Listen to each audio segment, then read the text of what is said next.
திருவள்ளூர் மாவட்டம் காக்கலூரில் அதிமுக வாக்குச்சாவடி முகவர்கள் பயிற்சி கூட்டம் ஒன்றிய செயலாளர் சந்திரசேகர் ஏற்பாட்டில் நடைபெற்றது.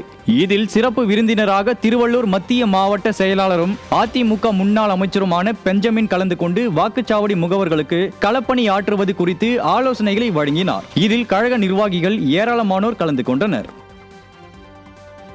சேலம் மாவட்டம் முத்துநாயக்கன்பட்டி அரசு மேல்நிலைப்பள்ளி கூடுதல் வகுப்பறை கட்டிடம் கட்டுவதற்கான பூமி பூஜை நடைபெற்றது. சுமார் 50 லட்சம் ரூபாய் மதிப்பீட்டில் 2 வகுப்பறைகள் கொண்ட கட்டிடம் கட்டுவதற்கான பூமி பூஜை விழாவில் அதிமுக சட்டமன்ற உறுப்பினர் மணி கலந்து கொண்டு பணிகளை துவக்கி வைத்தார். ஒன்றிய செயலாளர் SSKR ராஜேந்திரன் தலைமையில் நடைபெற்ற இந்நிகழ்ச்சியில் முன்னாள் சட்டமன்ற உறுப்பினர் பல்பாக்கி கிருஷ்ணன் உட்பட கழக நிர்வாகிகள் பலரும் கலந்து கொண்டனர்.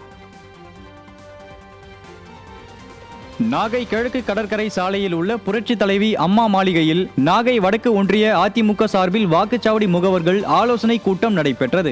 முன்னாள் அமைச்சர் OS மணியன் தலைமை வகித்த இக்கூட்டத்தை ஒன்றிய செயலாளர் போ பன்னீர் ஏற்பாடு செய்திருந்தார். மேலும் இதில் முன்னாள் அமைச்சர்கள் ரா ஜீவானந்தம், K ஜெயபால், கழக அமைப்பு செயலாளர் ஆசைமணி உள்ளிட்ட கழக நிர்வாகிகள் பலரும் கலந்து கொண்டனர். மதுரை அவன்யாபுரத்தில் புரட்சித் தலைவர் MGR சிலையை சேதப்படுத்தியவர்கள் மீது விரைந்து நடவடிக்கை எடுக்க விடிய அரசை அதிமுக முன்னாள் அமைச்சர் செல்லூர் ராஜு வலியுறுத்தியுள்ளார்.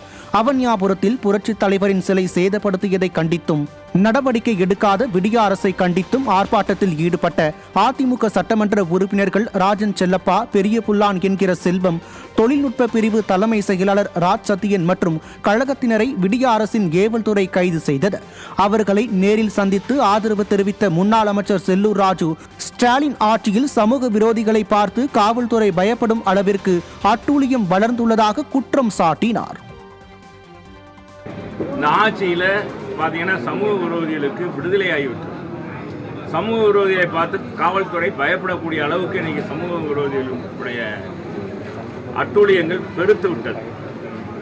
பெண்களுக்கு பாதுகாப்பில்லை, இளைஞர்களுக்கு பாதுகாப்பில்லை, காவல்துறைக்கு பாதுகாப்பில்லை, அரசு ஊழியர்களுக்கு பாதுகாப்பில்லை, எந்த சூழ்நிலையும் இல்லை என்பதுதான் இந்த ஆட்சியில் நம்ம பார்க்கலாம்.